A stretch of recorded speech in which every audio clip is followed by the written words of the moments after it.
I never planned to tell this story. Truth is, I spent most of my life swallowing the things that hurt me, packing them deep down where no one could see. Men like me were taught early that our pain wasn't meant for the world.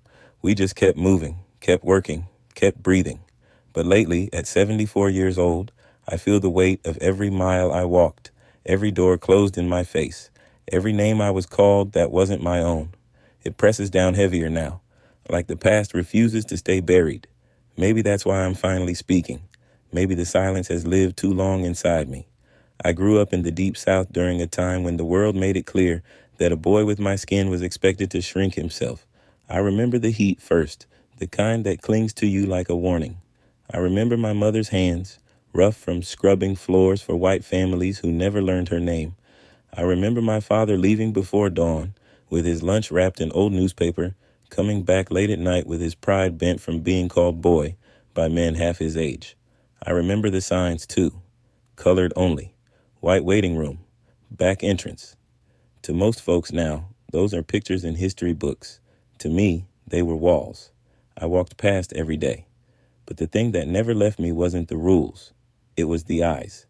The looks that followed me into stores, classrooms, even church. The ones that said without words, "You don't belong here." Not really.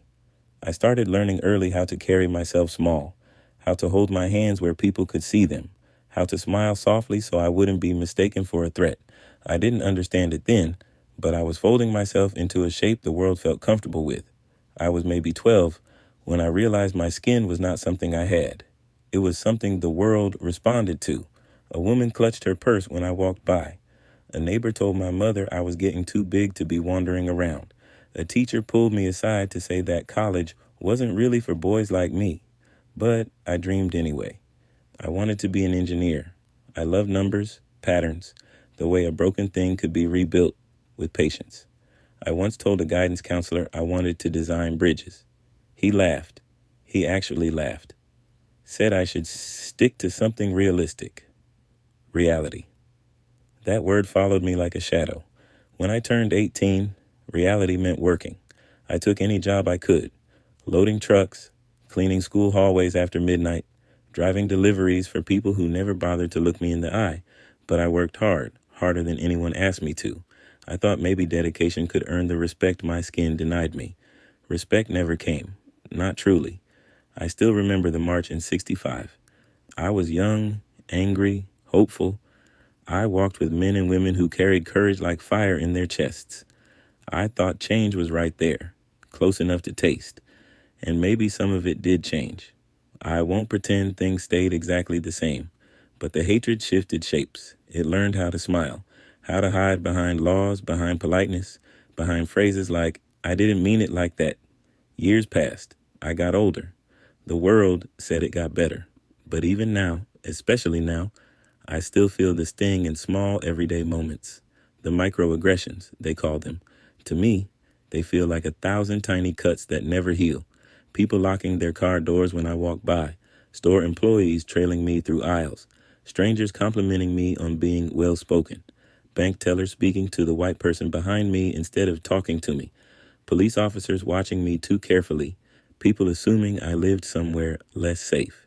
Doctors talking down to me like I couldn't understand my own body.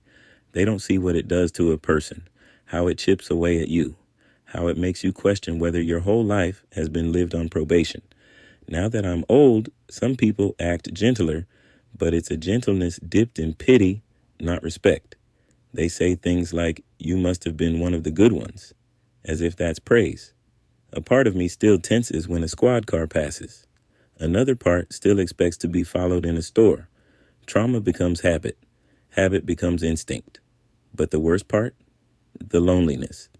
Racism isolates you in ways that time doesn't fix.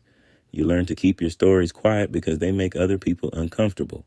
You learn to bury your anger because expressing it makes you the problem. You learn to let things go that shouldn't be let go. At 74, I spend most mornings tending my garden. Flowers don't judge. Dirt doesn't assume. Plants don't cross the street when they see you coming. I like the routine of it, the watering, the pruning, the simple hope of watching something grow. I sit on my porch after, reading the newspaper, remembering the headlines I lived through. Sometimes neighbors wave at me, a few still avoid eye contact, but I've learned to measure the world in small mercies instead of fairness. Life has taught me that justice rarely arrives on time. But despite all the things I lost, dreams, opportunities, pieces of myself, I never lost the quiet belief that tomorrow could be gentler for the ones coming after me, my grandchildren. They don't know the world I grew up in, not fully.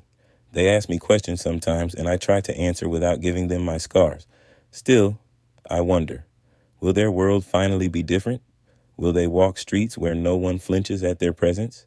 Will they be judged for their character before their skin?